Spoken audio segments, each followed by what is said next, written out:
Yeah. You want to like him, but you can't. Are you listening? What? Are you listening? Did you bring me on this show to insult me? Yeah. That's what I'm saying. That's what I'm trying to say. Yeah. Hey, y'all don't want it with us, man. You straight gangsters over here. Straight man. gangsters.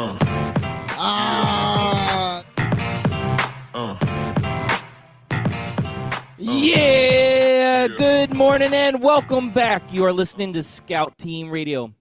We bring it to you hot and live each and every morning, Monday through Friday, right here on 12 Ounce Sports Radio.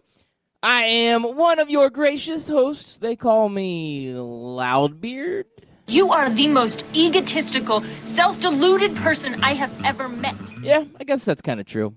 And the man on the other microphone, he's a great American, and I guess he's the guy on the other microphone.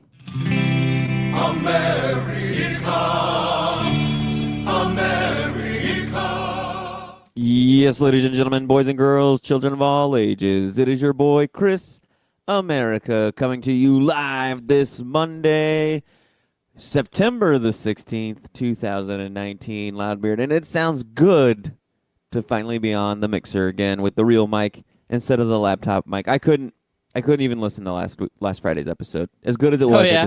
I couldn't do it. Yeah, no, I completely understand. There's one thing that came out of Friday's episode that was good, and I don't know if you realize this or not, but the streak continues. That's And right. what streak is that? Our streak against guest pickers on our Friday fantasy draft. The final numbers have been tallied, and Mike Berlin with a 52% victory over my 29% and your 19% for best booties. It was a great fantasy draft. I really enjoyed having Mike Berlin on Twitter as our guest selector, but we lost again. These guest pickers, man, they know how to do it. I don't know what we're doing wrong. Now, you know what it is? It's our friends. They're tired of us. They're tired of us asking them to vote for us. They're tired of us seeing our tweets. And these guys, this is their first time doing it. This is their first time getting their family and friends around and saying, hey, can you vote for me? And so I think that's what's going on here. I protest these results. There's no way my vote with my squad only got 19%. Y'all had small booties. Maybe that's what my problem is. I went all too big booty. I don't know what your problem was, but I saw a tweet out there, and I kind of had to agree with it a little bit. The whole J-Lo, the number one overall pick, I think that sealed up Mike Berlin before we even got into any of the other ones. That was the one. I don't know how we get voters to like look at the whole picture. You know what I mean? Like, yes, it's nice that you have J-Lo on there, but what if he would have picked J-Lo and then a bunch of dudes with like no butts whatsoever, just a bunch of straight, narrow booty dudes? Would he still would have won? Like, I don't. It's ridiculous. It's like putting Michael Jordan before Scottie Pippen and you know Dennis Rodman and all them got there. It's like LeBron James throughout most of his career. He can't do it on his own. And neither can J-Lo. I don't know. This is a tough one, but we lost, so we're going to have to take our comeuppance and just let Mike Berlin know he did a great job at his picking, and we'll move on. Let's put that in the past because that was Friday, and we had a fantastic weekend of sports behind us. Great day Saturday of college football. Even though there was no ranked versus ranked opponents, there was some really quality action, and then, of course, yesterday, big NFL football day. But I think the weekend, the big story out of the weekend is injuries, man. There have been injuries everywhere, and it was a big weekend for injuries. And I'm going to start with Saturday. There was a big injury that happened to your squad, the Florida Gators. You want to tell me a little bit about that? The backup long snapper, he got a hangnail, so he couldn't play in the game. Is that the injury you're talking about? That is exactly the injury I'm talking about. And I heard something on the microphone, and I just want to give a proper introduction to our good old friend. Hey, I'm just here so I won't get fined. Thank you. The man with the golden mic. I've been listening the whole time. That's why I guess they called me Golden Ghost, but I don't want to get involved in a booty conversation about guys. You guys are weird, by the way. Just super weird. I never once talked about a guy. It was the other guy, Chris America, that was bringing up flat-butted, bootied guys. I'm just throwing that out there. And I only brought them That's up because I weird, knew bro. you were on the other side of the mic, and I knew you'd like to think about dudes with flat butts. Nah, You like no, dudes I with was flat gonna, butts. I was you gonna cannot say lie. something about J You Lo, but I other was like, nah. brothers can't deny. And Yeah, real When a quick- dude with I'm not a gonna do that. itty bitty waist all up around in your face, you get golden mic'd. Real quick, Anthony, I just want to give you a compliment. You What's up? sound pretty good today. I feel like you've been tweaking your settings on your mixer, but you sound pretty good today. It's better than you normally sound. I don't know what it is, but very, very good quality work I there, appreciate sir. it. You're putting in the I real appreciate it. hard Thank work. you. So this, we're gonna start talking about Florida Gators since Anthony Mack, that's your favorite. But Yeah. Felipe Franks, dislocated ankle. Looks like it's bad. He was in serious pain on the field. He is done for the season from what I'm gathering. So moving forward for the Florida Gators, this hot 3-0 start with some, tough games in there between Miami and Kentucky. These were games that just got squeaked out. What does the forecast look for these Florida Gators, Chris America? Well, they look better with Kyle Trask as their quarterback than Felipe Franks. Listen, I don't ever wish injury upon anybody, and I blame this injury on Dan Mullen. Dan Mullen showed he was an idiot twice in this game. One, the fact that he hasn't been starting Kyle Trask this whole entire time. The kid looked far better throwing the football, way more consistent, a lot more accurate. And I don't know what Dan Mullen's been looking at practice, but there was like a world of difference between Kyle Trask and Felipe Franks. And so, had he had made the right decision come camp time, Felipe Franks would have never been in that game, would have never popped out his ankle. And then going for a 2-point conversion at the beginning of the fourth quarter when it was 21-16, don't understand that at all. Like, you didn't need to do that, and it kept the game closer than it should have been later on down the road. All right, Yeah. I see where you're going there, but Kentucky, you got to give them some credit, man. They look good in this game. They at points, I thought they were going to win this one. No, the whole time, the guys calling the game were like, "Oh, Kentucky's trying to prove last season wasn't a fluke. Kentucky's trying to prove last season was a fluke." I don't know if they've been watching the history of this game the last 5 years, but the only game that didn't end in a fluke was last year's game. That was the only time somebody won without a missed field goal, without a missed call, without a boneheaded play, without something going wrong for the losing team. That was the only game that wasn't a fluke. Like, we should have lost this I gotta game correct too. you on that. I gotta correct you on that. 2 What? years ago, you guys won on a fluke because they had left the wide receiver open. Their defensive coordinator did for like You said we won on a fluke? that was a fluke. They should have Yeah, beat that's you. exactly what I just said. That the only Oh, game that wasn't a gotcha. fluke within the last 5 years was last year's game. Was when Kentucky beat Gotcha. Florida. I will Wanted to say make that sure. these games are always entertaining, though. When it's Kentucky Oh versus no, they Florida, definitely are entertaining. That's for sure. yes. And you had a bet on this one, Chris America. So you skated away scot free on this one. Yeah, I Does- thought I was gonna get up with a Kentucky hat. I was like, man, I gotta stop betting on the Gators because I had never bet on the Gators against Kentucky before in my life, and here is 2 years in a row I'm betting on them, and they're gonna lose 2 years in a row for the first time in like 45 years. Yeah. You got away with that one. You guys find a way to win. I keep saying it. Like, you're not that great. I don't think you're a top 10 team, but you find a way to win. So that counts for something, I guess, right? Really does. Yeah, I guess having a W always counts for something. So, Anthony Mack, since you're not on all the time, we want to get some of your perspective here.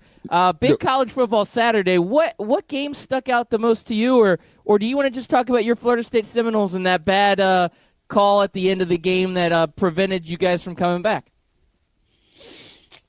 I'm going to say, you know what? You just can't rely on the refs. You got to put them away. And, man, we played a wonderful – I mean, it wasn't a bad game against a ranked opponent. I mean, Virginia's a tough team. Florida State took them to the wire. It's just we got to finish. We got to finish. But once again, we're a young team, young coaching staff. I'm telling you, give Willie 4 years. So was there So was there a bad call in this Virginia game? I mean, I watched the last two drives, so I don't know what bad call you guys are talking about.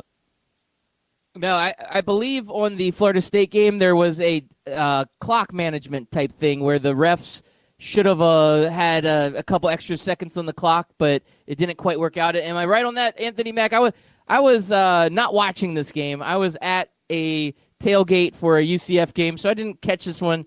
But this is kind of what I'm reading on this Florida State game. Am I off base on this?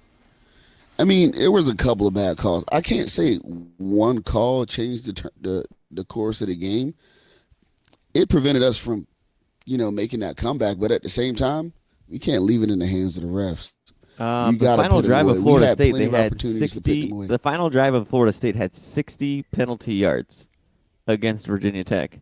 Like they shouldn't have even. They didn't even get down to the goal line on their own. They had 60 yards of penalties that moved Florida State's offense forward. So that's why I was asking, like, where was this bad call at? Because I know the last drive I watched, there was 30 yards off of just one play. I think it was like a late hit on the quarterback, and then they called unsportsmanlike on the Virginia bench, and so they moved the ball up 30 yards. Then there was a pass interference for 15. I think there was 2 pass interferences for 15 yards. So that's 60 total yards of penalty yards that put Florida State at like the 20 or the 10 at the end of the game, and they just couldn't punch it in. So can't get the ball. I mean, like I told you, we got to finish the game. It doesn't really matter in my eyes. It doesn't really matter. You got to finish the game. You were beating a ranked opponent. You gotta step on the neck and keep it going. And for some reason, our offense just fizzled out. We just couldn't get it done. So, nah. And not to hate on our Virginia listeners, but if you beat a sorry-ass unranked opponent by 7 points, you do not storm the field. You just don't. That's poverty right there. That's how you know you're a poverty program, when you're storming the field because you beat a hapless, unranked, probably going to finish the season with a losing record team. It's a terrible look.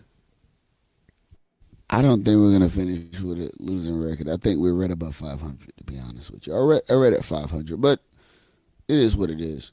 You want to bet some hair on it? You want to bet some hair on it? Mm-hmm. No, I just grew my hair back, bro. I'm not cutting it off again, all right? So you're not that confident in your team. Okay, I got it.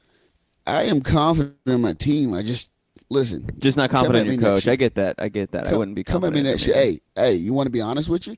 I'll bet something on the Gator game. Which one? I'll bet some on Florida State Gator. Okay. Well, let's talk down the road. I honestly think we got you. What? All right. Well, we'll see. We'll see. All right, Loudbeard, what else happened this weekend? We don't want to spend time talking about I'll let you guys just go back and forth on it. And by the way, what happened was, and you may not have saw this in the actual TV portion of it, but there was a clock operator error that took seconds off the clock for Florida State that helped seal the deal for them at the end. So, there was an issue there. The clock operator, not necessarily the refs, but it took off seconds in the final seconds of the game, which, Florida State was trying to come back. I think it was more of a mercy kill than anything. Like, let's just put this. We had opportunity to down. put them away earlier, so we didn't do it. We don't deserve it. That's it. Yeah. Oh, well, that's true. I agree with that. Okay, so a team that did deserve the win was the UCF Knights. Oh yeah, still looking like the best team in the state. Oh yeah, they are. It was interesting watching College Game Day ahead of the game. All of the analysts picked UCF to win over Stanford, and I don't think there was ever a moment in this game where it felt like Stanford had a chance. UCF jumped on them early and then just kind of cruised at the end of this game. It was actually not even as close as the score showed it to be. So yeah, UCF's, they've got some challenges ahead of them. Temple is going to be a little bit of a challenge. What we saw out of Temple, they upset Maryland 20-17. Temple might be a better than advertised team, but when you're looking at Stanford was by far the best team on their schedule up to, throughout the season. So this was their biggest matchup, and they handled them pretty easily. So from here on out, you see Pitt, you see Temple, you see Houston. So you've got some good challenges, but this was that marquee game. It would have been better coming in if Stanford had been ranked, but they lost to USC. And we're finding out that Stanford probably isn't that great. They're not a top 25 team, but still Stanford is always a quality opponent. I went to this game, a lot of fun to watch. I was sitting over on the opponent's side, and so, I wasn't too close to the front, but maybe about 15 rows back. And I got to see Tiger Woods hanging out down on the Stanford sideline. So apparently his new girlfriend is a UCF Knight alumni, so he's got good taste. Yeah, and he's a Stanford alum, right? Yeah, he is. He was wearing his beautiful Stanford shirt, and he didn't look too happy. I will say, he did not look very happy on the sideline.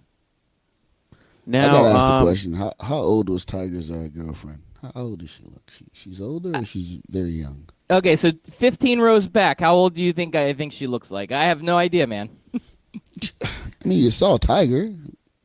I see Tiger Woods. I know who Tiger Woods is. He's the guy that looks like Tiger Woods with 5 cops standing around him protecting him. So, yeah, he's pretty easy to spot out in a crowd, standing on the Stanford sideline. His girlfriend was a blonde in a UCF shirt standing next to him, but I couldn't. Yeah, I mean, I don't know, man. So it wasn't the Perkins 30? waitress. We know that for fact. We don't know that. And here, wait, I got a tweet coming in. This is good. We gotta bring this up here real quick. So Memphis Spence is tweeting in. He says, Scout Team Radio, I believe Temple may be better opponent this year than Stanford for UCF. That's a good point. I also want to point out Memphis Spence was at this UCF game, and I got to meet up with Memphis Spence and talk to him about how we thought this was going to be a competitive game, and it wasn't. So the big news was Tiger Woods, not the actual football on the field. But I agree with you, Memphis Spence. Temple may be a better opponent than what Stanford was on the field yesterday or Saturday. You know, what about Memphis? Is Memphis going to be a challenge this year or no? I don't. Well, do we play Memphis this year? And only if it's a conference championship matchup. You know what I mean? So there's a couple ifs and buts and candies and nuts to get into this. Let's take this to a national perspective here. I think we're starting to realize as we're arguing, who's better, the Pac-12, the Big 12, the Big 10, blah, blah, blah. I think what we're starting to see is that outside of the top teams from each individual conference, all the conferences are pretty much the same. Like, you're really splitting hairs here because here I got Michigan State supposed to be really good. They go out and they lose to Herm Edwards and Arizona State, which nobody saw coming. You got Georgia Southern, so you're like, okay, so the Big Ten stinks, the Pac-12 is good. Well, no, the Pac-12 just got blown out by UCF and Stanford. Okay, well, so then the American's good. Well, no, like the American got blown out by Ohio State last week. So, okay, so the Big Ten's good again because, Maryland blew out Syracuse and Ohio State blew out Cincinnati. Well, nope, then Maryland turns around and loses to Temple. Like, there's so many teams out here that we're starting to realize that everybody across the board, across the nation, is more equal than any other time in college football history, which sucks, though, because it's equal from that big gap. It's like the top 6 teams, then there's a huge gap, and then there's everybody else. You got BYU out here beating USC. You got Georgia Southern taking Minnesota to task. You have the Citadel. Don't forget my boys at the Citadel. The Citadel. Who did they? I can't remember who they beat though. They took out Georgia Tech, 27-24. That's right. That's right. With the triple option that Georgia Tech was running last year, like the whole time they're like, you can't prepare for this triple option. I'm like, what are you talking about? The last 4 or 5 years that these kids have been at Georgia Tech, they've been doing nothing but defending the triple option. This is their first year without having to defend it in practice. Yeah. It's just something you can't prepare for, even though you do it and you see it and you know it's coming. Yeah, you can prepare for it. This is terrible. It works that way. No, but I do think it's a balance in that, and that's not such a bad thing, except for the top 6, like you say, like Clemson, Alabama, LSU. Those guys are top tier. So, I don't know, man. I wish it was equal across the board so we could see, good football every Saturday, but it is what it is. I don't think nobody's stopping LSU, Clemson, Alabama this year. It's going to be interesting, SEC for real. Yeah, the SEC's got a lot of teams right there sitting at the top. AP poll comes out, top 10 basically the same. I think Michigan flips with somebody at the 9 and 10 spot, but this week didn't tell us anything. It didn't show us anything as far as that top 10 goes. we've got a long way to go in this season. So, these teams are going to be up against some battles. So we don't know if Georgia's going to be for real, because have they really played anybody yet? We don't know what LSU is going to be about. Now, LSU is going to play Florida, I think, here in the next, 2 weeks, 3 weeks? Probably, yeah, I think it's 2 or 3 weeks. Yeah, Beginning of October. That's going to be a nice matchup. We're going to see, is Florida for real? Because now Florida's got a new quarterback. They had a couple tough tasks there with Kentucky and with Miami, but this is like a real battle, and we need to see which one of these teams is for real. So we've got some good matchups coming up, but it's still early and not a whole lot of changes. Last thing on college football I want to talk to you guys about is this bill that gets passed in California. I don't know if you guys saw it, but Tim Tebow speaks out on how he doesn't feel like players should be paid for endorsements. This is becoming a hot topic, and it could really change what college football looks like over the next couple of years. But what do you think, and where do you think this is going? Is this going to get any legs, or is this just California's attempt at trying to equal what the pay is here for these players? Well, I got to say, I listened to Tim Tebow's passionate rant, and even as a Gator fan, I got to say, Timmy, you stuck your foot in your mouth, man. Sitting here talking about, the whole time I was there, I never once took a dime because I love the university and blah, blah, blah. Tim, your parents are well off. You have a ranch out in Jacksonville or, that Jacksonville area. Your family makes a lot of money off of the ministries that they have. And I'm not saying that to say like ministries can't make money. I'm saying that as you're well-to-do. So you can sit there and rant all you want and talk about all the things that you did with your experience in college football, but don't try to talk to other people who are far less fortunate than you are. And just because you didn't take any money from the university and you don't think you should have taken any money doesn't mean that you get to make that decision for other people, even if they are well-to-do, because what I get to do with my life is decided by me, not by Tim Tebow and what you did with your life. Like, if that's the decision that Tim Tebow made, then good on you, Tim Tebow. You love your university. Congratulations. You want the university to be able to make millions upon millions of dollars off of your likeness, and you don't want anything from it. That's fine. Funny how you're not doing that for any other organization that you've worked for since you've gotten out of the University of Florida, but that's a whole nother topic for another day. But don't sit there. Wait. Did you just diss your boy? I've been dissing my boy this whole time. What are you talking about? I'm not like you. I can criticize people I like. I can criticize people that I root for. I can call them out when they're wrong and call them idiots when they make stupid coaching calls. I don't sit there and make excuses for them. But Timmy, you don't get to decide for the other thousands and thousands of other student athletes that may or may not want to have that choice. It's not about what you did, Timmy. It's about giving people the choice and the freedom that they deserve. I'm Chris America. I approve this message. All right, Anthony Mack. I know you always like to talk positive about Tim Tebow. So what do you have to say that's different than what Chris America just said? I'm not mad at him.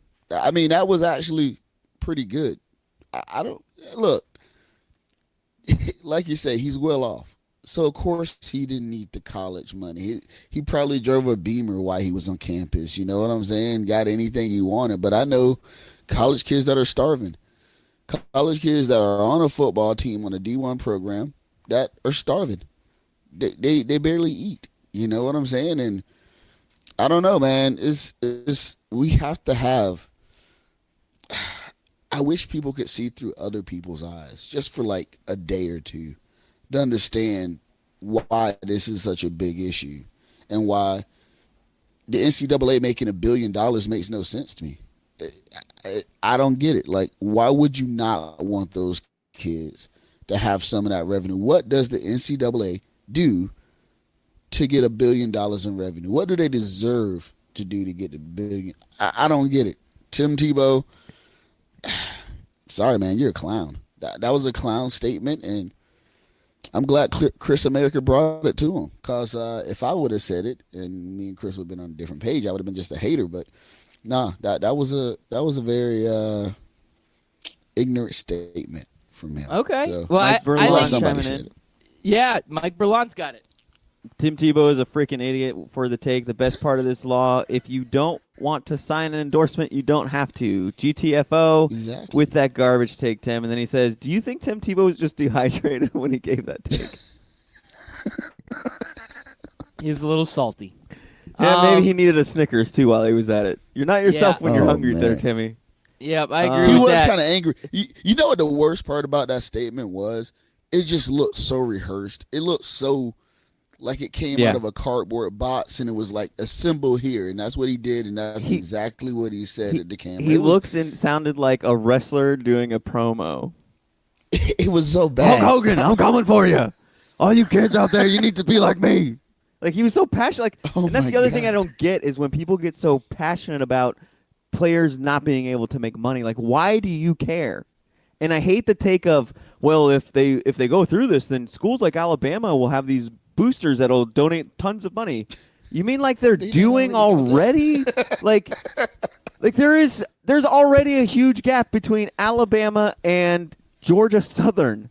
So you Yeah. giving the players endorsements is not going to, like, it's not all of a sudden these alumni are going to have more money to donate. They're still going to have the same amount of money. Now they're just going to put it in the pockets of the players instead of putting it in the pockets of the school to build another stupid track or to build another stupid game room for recruits or whatever else they need, or to give the football coach a damn Lexus to drive around. Because when you see a coach driving around in the cars, ladies and gentlemen, that is not paid for by the coach. That is a car given to them and is part of their contract. That's on top of their salary, you know? Oh, of course that's on top of their salary. Yeah. So, no, man, I agree with you. It was a bad statement. He should I'm not saying he should have stayed out of the statement. Everybody has an opinion. I'm glad we got his on tape. That way we can say, kids, this is what not to do on TV. This is what not to say. You know what I'm saying? Like, I'm sorry. You're a college athlete. You're well off. Come on, man. Of course you don't need the money, but you were on team. You're on a team with players, I'm pretty sure, that didn't have anything close to what you had. Far times worse. And they were still there playing football with you. How dare you tell them you can't get paid for putting your body on the line for entertainment of 1 billion people a year? I'm sorry. Can't do it. They're not getting paid now. It's not like it's anything different. He's just saying keep the system going now. You act like he's pulling money out of their pockets. I mean, we're kind of already doing that, aren't we? Like, that's what the system is now. Now, Mike Berlin brought a good question up a few minutes ago here on Twitter. He said, what about the parity? And this is another layer of this, is if you're one state and you're in the state of California and you're USC and you're UCLA and you're able to let players come in and they're able to get endorsements, are you going to have a leg up on the Alabamas, the Georgias, the Floridas of the world? Is this going to create an uneven parity in college football recruiting? If it stays that way, then yes. But yes, as what you were about to say, there's already an uneven parity. Like, have you seen the playoffs? They're the same 4 or 5 teams rotating in and out the last several years. Like, at the top, there is no parity. And that was kind of my point. Like, Oklahoma, Alabama, they already have a financial advantage. So, like, allowing players to get paid isn't going to give them any more of a financial advantage than they already currently have. So, yes, it'll create parity, but the reality is once California passes this law and they take on the NCAA and the courts and the NCAA loses, then the rest of the dominoes are going to fall. Alabama's not going to sit there and say, well, we're still not going to pay our players because we think it's right. They're finally going to say, well, California is now forcing our hand to do something we don't want to do, so we might as well can't beat them, join them type of deal. But at the same time, these players are already getting paid. Now they'll just be able to do it legally. So, some coaches might be happy about it, to be honest with you. You mean that we won't have to have these poor kids be wrapped up in FBI investigations that they shouldn't be wrapped up in? Absolutely. Because adults who know better took advantage of them? Yeah. If you walk up to an 18-year-old and say, hey, come play football for me, I'll give you $20,000 a year on top of what we're going to give you. But they're not even table. 18 at that point. They're 16. They're 17. They're 16, 15. 17 You know what I mean? years old. Yeah, because they're recruiting them early as a sophomore. They're in high school like now. if you're coming up to an 18-year-old, you're already late to the game, man. That guy's already like $20,000. I already got 60 G's sitting in my pocket from 2 years ago. What are you talking about? Exactly. And I'm going to give you a Cadillac to drive around campus for 4 years. Of course, those kids are going to. I think we're losing the man with the golden mic, but You perfect know, time for a break. Lane Kiffin hits up the elementary schools. Yeah, he does. All Kinda right, weird. so it is time for a commercial break. When we come back, we'll find out if. Oh, there you go. Oh, I lost you for a second. Yeah. Yep.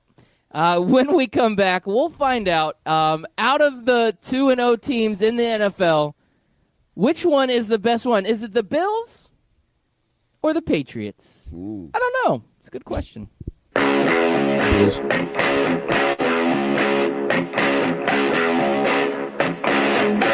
If you've been listening to Scout Team Radio for a long time, you know that myself, Loudbeard, has placed a bet or two in his day. That's right, I've lost the beard bet, I lost the romper bet, but one place I don't like losing is when I bet money, and I can easily do that at MyBookie. That's right, you can go to mybookie.ag, use promo code 12OZSports, and get a 100% deposit bonus up to $1,000. Hey, guess what?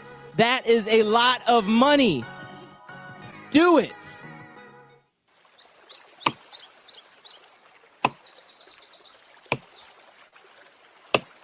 When I'm working hard, I build up a thirst for sports. That's when I grab a cold 12-ounce sports radio.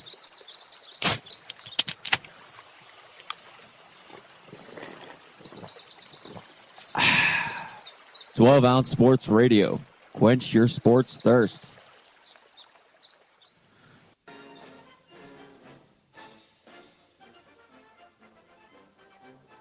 Hey everybody, it's your favorite Patriot, Chris America, and I want you to listen every single weekday, Monday through Friday, 6 a.m. to 7 a.m., and on replays from 11 a.m. to noon of Scout Team Sports. Listen, George Washington did not cross over the ocean blue in 1492 to defeat the Nazis, so you can listen to the same tired national clickbait sports stories. So once again, tune in to us every single morning, 6 a.m. to 7 a.m., and then we replay from 11 to noon. I will see you there, and God bless America.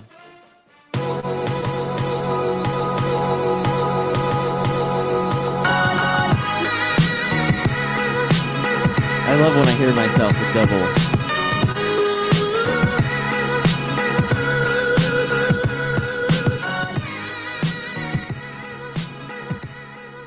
Welcome back. Thank you all for listening. And once again, we're Scout Team Radio. We've got the man with the golden mic on one microphone. We've got Chris America on another microphone, and I'm Loudbeard. Thank you all for listening, and we absolutely appreciate it. We're live Monday through Friday, 6 a.m. right here on 12-ounce Sports Radio. We also simulcast on the Full Press Radio Network, and we are part of the Barn Burner Radio Network. We're kind of all over the place. Kind of a big deal. What can I say? If you can't catch the show live, that's okay. You can download the podcast. Just search it up at Apple Podcasts, Spotify Podcasts, anywhere you find a podcast, even that Google Play thing. You can do it all anywhere. Scout Team Radio. Hit us up. Lastly, we want you to get interactive. We've got some good tweets coming in this morning from Mike Berlant, from Memphis Spence. Hit us up on Twitter at Scout Team Radio. We will talk about your topics, your questions, your subjects, your ideas, anything. We will talk about it on the air. So make sure you get interactive. Hit us up on Twitter. Oh, man. So my tease into the break was kind of a terrible tease. I wanted to do something better, but I couldn't think of anything on the spot. So I'm going to call it out for what it is. It's kind of like what the refs called in that Saints game. The Saints and the refs, 2-0. The refs are against the Saints in recent memory. So if I'm going to say a 2-0 team is good, is it the Dolphins? Is it the Patriots? No, I'm going to call the refs the best 2-0 team in the NFL right now. What do you guys think? I didn't watch the game, so how did the Saints lose because of the refs on a 27-9 game? Yeah, they just Okay. got ripped. That wasn't the reason they lost. They lost because Drew Brees broke his thumb or something happened to his hand, and Teddy Bridgewater came in, and Teddy Bridgewater did not look very good, but that's okay. That's okay. They lost because of that. They did get screwed on a call. There was I believe it was a fumble. Yes, this is what it was. Jared Goff, the ball was coming forward. You know how it's like the empty hand. Well, it was a fumble. It wasn't a forward pass. And the defensive player picked it up and started bringing the ball back. You know, he gets about halfway down the field and the refs just start whistling it dead. And they're like, no, that was a forward pass. That wasn't a fumble. Come back. This was a forward pass. They go back and review it, and it was definitely 100% a fumble. It didn't even look like a forward pass on the field. I have no idea what the refs were seeing, and that would have been a touchdown for the Saints because Cameron Jordan had already picked the ball up, and he was almost – there was not a guy within 20 yards of him, and he was on his way to the end zone. And at that point – and this was earlier in the game. I want to say it was about maybe second quarter, if I remember correctly. So, yeah, this was a tide-turning play where the Saints could not end up getting a score off of it. And, you know, it wasn't necessarily them losing the game because of the call. It was just the idea of they got screwed on another call that took points off the board for them in a really tough battle between the Rams. Refs suck, man. So you're saying that you're saying that out of all of the thousands of football games that were played this weekend, probably not thousands, maybe like 500 football games that were played this weekend. No, we'll say thousands. I'll even include high school football in this. The New Orleans Saints were the only team to have a refs blow the call on them? No, that was never said once whatsoever. Okay, because that's what New Orleans Saints fans are acting like. And they continue to act this way. Like, get over it. You are not the only team in history to ever have referees miss calls. And if this is what y'all are going to act like every single game, then I'm done with you. Like, I'm going to be done with the Saints. I used to think the Saints were okay. I used to root for them from time to time, even though they're in my division. But they were a likable team to like. The city is kind of fun. They got their whole Mardi Gras thing going and everything. But dude, if you guys are going to cry every single time the refs miss a call, you guys lost by more than 2 scores. Stop complaining about the refs. I mean, I think they're still salty about that playoff non-call. You think? Yeah. Well, that's stating the obvious, Captain Obvious. Why wouldn't they be, though? Like, because again, they're not the first team to ever have a bad call against them in the playoffs. It happens, but that was a big call that could have got them to the big show.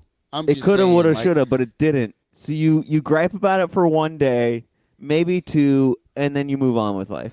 Are you kidding me? UCF's been griping about a national championship they didn't win for 2 years too. So that's because that's a systematic problem of like the system is going against UCF and everything else. That's not something that has anything to do with that, Anthony. You're bringing up something that has nothing to do with that. The topic that you're bringing up, and I'm with you on this one, is the New Orleans Saints.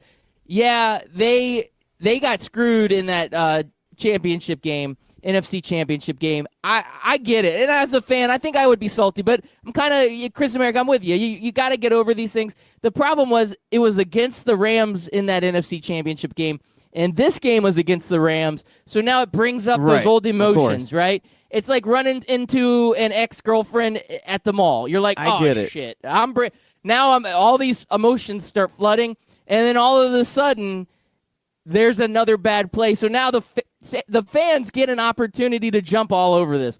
I don't blame them for jumping all over it. I think the NFL should have done a better job because this was a game that more than any other one. Now, the Saints in their first game half their fans did wear ref jerseys. That was in bad taste. I get it. That was bad. I think that was fun. I think that was cool. I wouldn't be a part. It was fun. It was in bad taste, but sometimes bad taste is what is funny, right? Like, that's what we enjoy. Just ask Dave Chappelle. He enjoys comedy based off of bad taste, okay? And we all laugh at him. But that's what the Saints fans did. And we got to see it again. And I don't know, man. I get it where you're coming from, Chris America, where, come on, fans, you got to get over this. But I also see it on the fan side where you're like, can you guys make a good call when we're playing the Rams at all? Like, we just want it to be a well-refed game. I mean, it's like worse than when they had those backup referees 5 years ago. I mean, this is bad. This was bad. This call was bad. Just like in life, the squeaky wheel gets the oil. You keep talking, maybe they'll make some reforms. Maybe something has to be done. I'm not saying refs have progressively gotten worse over the time, over the years, but the calls are amplified because there's a camera at every angle now. So you got to be. I'm not saying you got to be perfect because we're humans, we can't be perfect, but there has to be another system, another way for these calls to be reversed, to be fixed. And I'm talking about real game time too. Like, we got a camera at every angle. How come we can't make the right call? I'm just saying. Something has to be done. And if they keep making noise, maybe they get some reform. Maybe they get what they want. Maybe they get extra replays. I don't know, but something needs to be done to make the game more competitive as far as refereeing goes. What's the injury update on Drew Brees there? That to me is the more important story out of this. So he's going to get it checked out today. And what happened to him? His hand. So when your hand, when you throw the ball and your hand comes through on a back, like the follow like through, a downswing, and then it got hit by one of the defensive players, and his thumb looked like it broke. They're going to get it checked out today, but he thinks it's a pretty serious injury. I think he's going to be out significant amount of time. Nothing's been formally announced, but the reports coming back is that they are fearing that it could be a significant hand injury, and it's on his throwing hand. So he could be out for a while, and if he's out, the Saints are going to be in some trouble. And Drew Brees is a tough player, so for him to say, I think it's a serious injury, he means it's a serious injury because he's played through a lot of pain throughout the year. So I feel bad for him, man. Maybe if they would have won that championship and got the Super, maybe he would have retired this year. I don't know. I don't know. There was another old quarterback that won a Super Bowl last year, and he didn't retire. So, yeah, well, that old quarterback I don't think will ever retire. So, here, guys, I want to ask you a question because speaking of that old quarterback, he looked pretty good yesterday, but there's a team that he played against that looked really, really bad. The Miami Dolphins come out and say they're thinking about starting Josh Rosen now because they're realizing that they need something to spark this offense. Can Josh Rosen turn around this Miami Dolphins team? No. But you might as well give the kid some playing time. And I don't know what's better for Josh Rosen, to sit on the bench or to give him playing time, because I think that's what happens to a lot of quarterbacks who get drafted high is they get drafted on bad teams and they look bad playing for bad teams and then they never get a shot in the NFL again. So I don't know what the deal is there or what's best. I think there. he should play. But I wouldn't start even if he was my go-to guy. Like, all right, Josh, you're gonna get to play, 75% of the game. You're still not starting now. I don't want to start the kid because if it gets bad and that offensive line looks like crap, I don't want to get that kid hurt either. You know what I'm saying?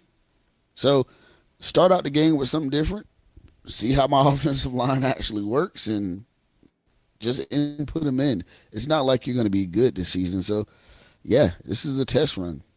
Let him go out there and sling it around a little bit, I guess. But make sure you block for the guy because what you don't want is to get that guy injured and have to draft another quarterback next season.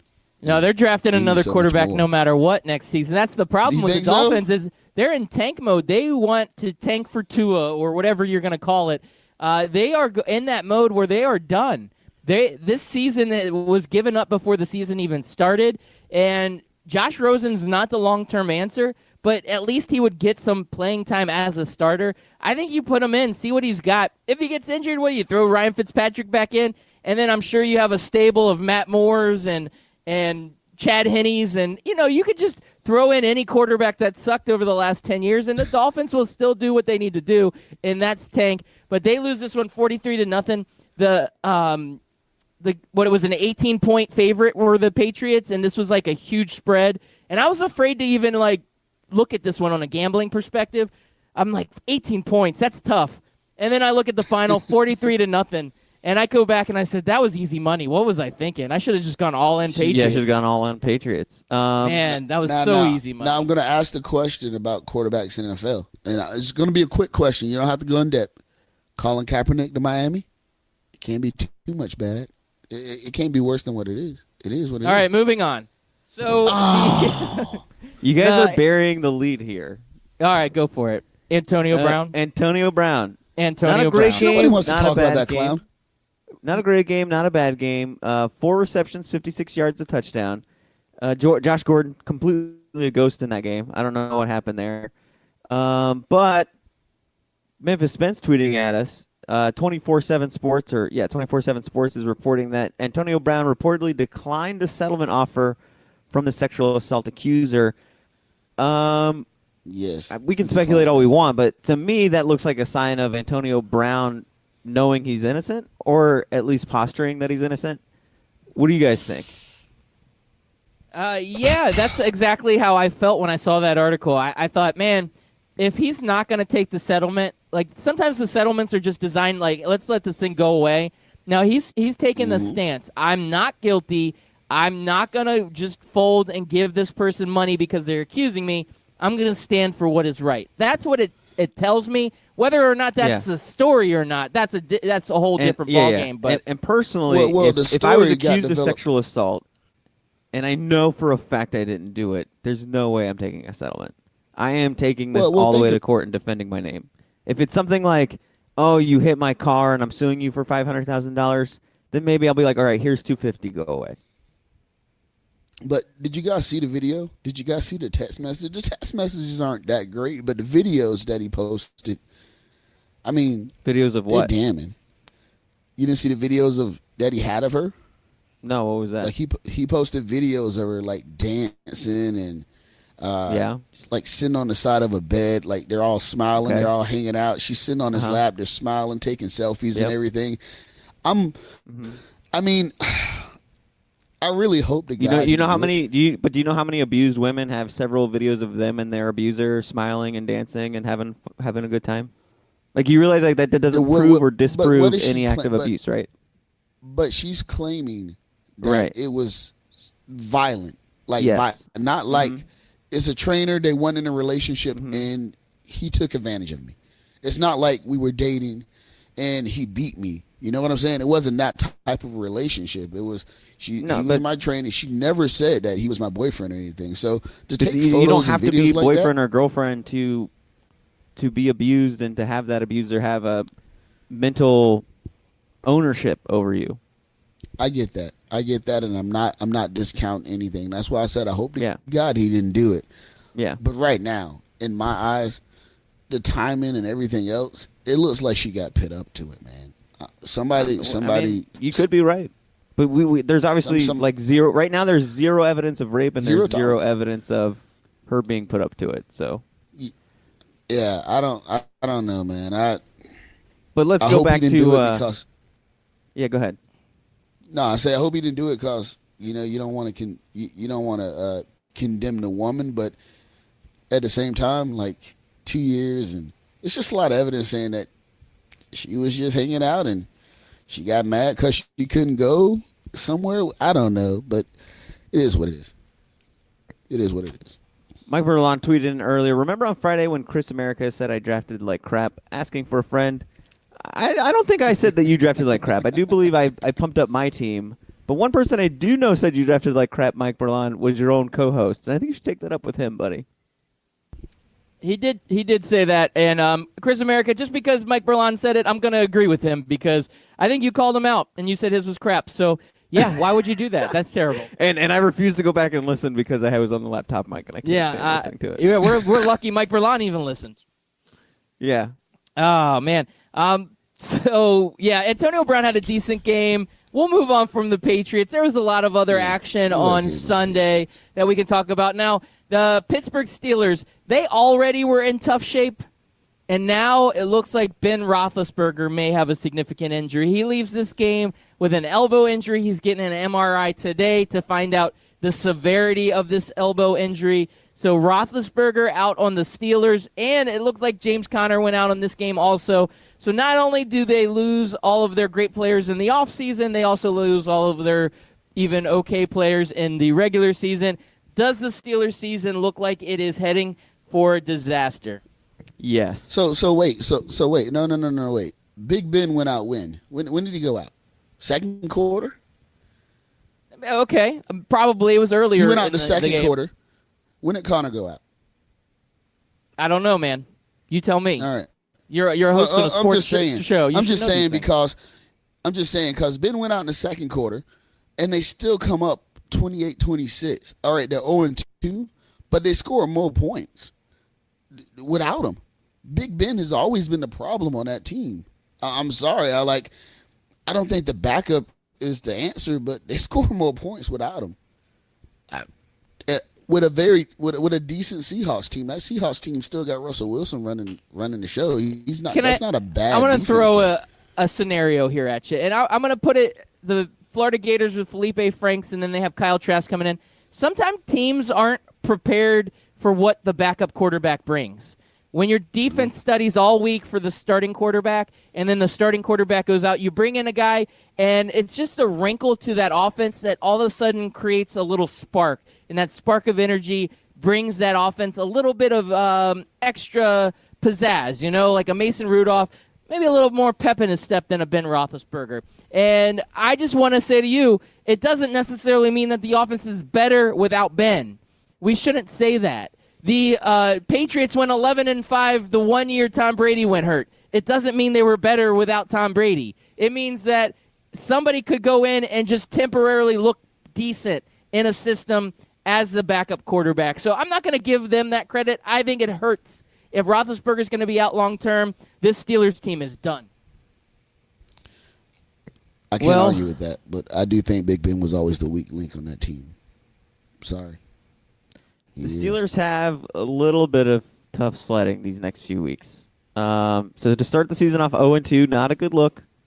They have a 49ers team, which I still don't know anything about because they played the Buccaneers and the Bengals their first 2 weeks. Then they have the that Bengals. guy that took over for Tom Brady. Jimmy G. Garoppolo. But they're 2-0, those 49ers. Yeah. Yeah, he's not that good. But yeah. Anyway, Keep going, Chris, I'm sorry. So they have the 49ers, which we don't know anything about. They have the Bengals. They should beat the Bengals. That week will tell us whether or not the Steelers are going to make it or not. But going into the Bengals 0-3 won't be a good look. Then they have to take on the Ravens at home. Then they have to go across the country to take on the Chargers, which surprisingly the Chargers did not play well yesterday. And then they have the Dolphins, and then they round out with the Colts, the Rams, and the Browns for the next 6 weeks. Yeah, I don't see. They're not getting a win to the Dolphins. I mean, the Dolphins and the Bengals are the only two teams that I can sit there and say for sure that the Steelers can beat. Other than that, I see a lot of L's on that schedule. The Colts have been looking good. Surprisingly, the Colts offense has not really skipped a beat. You're right, and they had a big win over the Titans, who looked really good week 1, and the Colts came back in. So maybe you're right. Maybe the Colts are going to be a tough matchup for them. No matter what the schedule is, I don't think the Steelers look like they have a really a fighting chance to get in the playoffs this season. But again, it's still early. We're going to see what happens. And So anyway, Adrian Peterson passes Jim Brown 5th all-time for most rushing touchdowns. That's my boy, Blue. That's my boy. That's where you're going to go with that? You're not going to go anywhere else with that. So last night the Eagles played. Alshon Jeffrey and Deshaun Jackson hurt. That's karma for Deshaun Jackson torching us in week 1. But yeah, I'm 0-2. My Redskins. I'm a Washington Redskins fan. We're 0-2. We stink. We look good in the first quarter, man. If we could just take what we do in the first quarter and replicate it throughout the entire game, right now we would be the Patriots. Now, tonight coming up, we have Monogate coming up. We have Browns versus Jets. The Browns have to take advantage of not only Sam Darnold being out, but the Jets being a bad team, right? Like, they can't come out and lose again like they did last week to the Titans. Absolutely. This is tough, man. The Browns can't start 0-2. The Browns cannot start 0-2. I mean, it's too much hype around. Like, they start 0-2, I think they start that downfall, that downward spiral that they always get into. You know what my favorite part about the Mono story was on Friday? how little sports people know about Mono. Yeah, I have no idea about it. What? I don't know. Only at our school, huh, Chris? Everybody's like, Mono, like, what do you mean he's going to be out for weeks? Like, I'm like, dude, Mono takes you out for months. It is a serious disease. It is not something anybody wants. Well, I'm glad Yeah, that you were was able bad. to That clear was that up bad. for us. Ladbeard does not it's seem a- interested in monogate. No, It's I, It's a like- kissing it's an disease, autoimmune Ladbeard. You don't have to worry about it. disease. That's why you have a beard, right? To deflect you when you're kissing a girl. It From like mono? deflects all of the diseases away. well, the germs they help protect you from mono. This Yeah, is that's why why it's a people have germy beard. diseases. So Memphis Spence is asking, what would catch fire at your team's stadium? Did you see that the Titans stadium on the field? They had pyrotechnics The that like fan? basically burst in flames. Yes, the fan Yeah. gate. I know at Florida State it would be the playbook. Yo, bro. Yo, why? What I do to you, man? I do All right, to you. last thing before we got to go. We got to go, Anthony. I'm sorry. I'm going to cut you off. Go ahead. Mike Berlant asks, who ends up in the last place in AFC North, Bengals or Steelers? Go. That's a Damn. tough one. I'll let you know Yeah. tomorrow. Yeah, can we wait to that game? Probably the I say it's I'm the gonna go with the Steelers, Steelers, man. I'm going Steelers. Yeah, I think it's the Steelers. I'm I going think they're Steelers. that bad. Bengals Will the are Dolphins beat 'em? second to last place. No, they're not in that. They're not in the